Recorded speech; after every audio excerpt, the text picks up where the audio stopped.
ജനം എന്ത് വിധിയെഴുതി എന്നറിയാൻ ഇനി മണിക്കൂറുകൾ മാത്രം. തദ്ദേശ സ്വയംഭരണ തെരഞ്ഞെടുപ്പിന്റെ വോട്ടെണ്ണൽ നാളെ രാവിലെ കൃത്യം 8 മണിക്ക് തന്നെ ആരംഭിക്കും. ജില്ലയിൽ 20 കേന്ദ്രങ്ങളിലായാണ് വോട്ടെണ്ണൽ നടക്കുന്നത്. ഈ കൂത്തുപറമ്പ് ബ്ലോക്ക് പഞ്ചായത്ത് പരിധിയിൽ വരുന്ന 6 പഞ്ചായത്തുകളുടെ വോട്ടെണ്ണൽ നടക്കുന്ന കേന്ദ്രത്തിലാണ് ഞാനുള്ളത്. എനിക്ക് പിന്നിൽ കാണുന്ന, അതായത് കൂത്തുപറമ്പ് നിർമ്മലഗിരി കോളേജിലാണ് ഈ ഒരു വോട്ടെണ്ണൽ കേന്ദ്രം.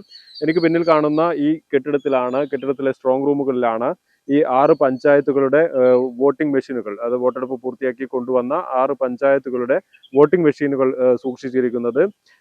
നാളെ രാവിലെ വോട്ടെണ്ണൽ ആരംഭിക്കുന്നതിന് തൊട്ട് മുൻപ് തന്നെ ഈ മുറികൾ തുറന്ന് കർശന സുരക്ഷയിലാണ്. അത് പോലീസിന്റെ ബന്ദോബസ്തിലാണ് ഈ മുറികളൊക്കെയും. അത് സീൽ ചെയ്ത് പൂട്ടിയിരിക്കുകയാണ്. ഇനി രാവിലെ ഇത് തുറന്ന് വോട്ടിംഗ് മെഷീനുകൾ ഇവിടെ നിന്ന് ഈ കോളേജിന്റെ ഓഡിറ്റോറിയത്തിലാണ് ഈ വോട്ടെണ്ണൽ നടക്കുക. ഇവിടെ നിന്നും മെഷീനുകൾ ആ ഓഡിറ്റോറിയത്തിലേക്ക് കൊണ്ടുപോകും.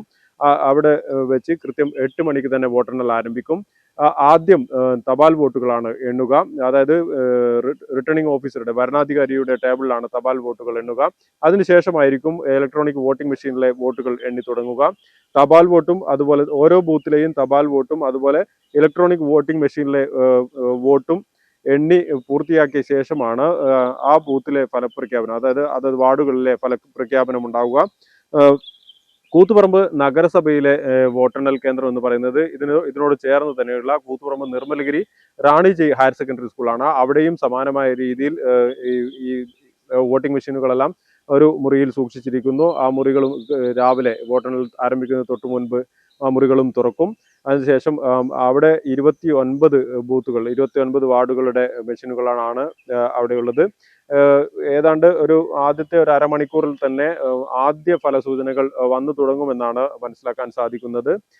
ഔദ്യോഗിക ഫലപ്രഖ്യാപനവും മറ്റും പിന്നീട് അങ്ങോട്ട് ഉണ്ടാകും. കർശനമായ, അത് നേരത്തെ വോട്ടെടുപ്പ് നടന്ന അതിന് സമാനമായ രീതിയിലുള്ള സുരക്ഷയിൽ തന്നെയായിരിക്കും വോട്ടെണ്ണലും നടക്കുക. കാരണം വോട്ടെണ്ണലിന് ശേഷം വിജയിച്ചവരുടെ ആഹ്ലാദ പ്രകടനവും മറ്റും ഉണ്ടാവും. അതൊക്കെ തന്നെ വളരെ സമാധാനപരമാക്കാനുള്ള ഒരുക്കങ്ങൾ നേരത്തെ തന്നെ പോലീസ് നടത്തിയിട്ടുണ്ട്. ഈ വോട്ടെണ്ണലിനുള്ള ഒരുക്കങ്ങളും നേരത്തെ തന്നെ പൂർത്തീകരിച്ചു കഴിഞ്ഞിട്ടുണ്ട്. ഇനി ഈ മണിക്കൂറുകൾ മാത്രമാണ് ഇനി ഈ ഫലം അറിയാനുള്ളത്, വോട്ടെണ്ണൽ ആരംഭിച്ച് ഫലം അറിയാനുള്ളത്. എന്തായാലും എല്ലാവരും ഏറെ ആകാംക്ഷയോടെ കാത്തിരിക്കുന്നതാണ് ഈ തദ്ദേശ സ്വയംഭരണ തെരഞ്ഞെടുപ്പ് ഫലം. ക്യാമറമാൻ രാഹുൽ രാമകൃഷ്ണനോടൊപ്പം സൂര്യനാവളൂർ, ഗ്രാമിക ന്യൂസ്, കൂത്തുപറമ്പ്.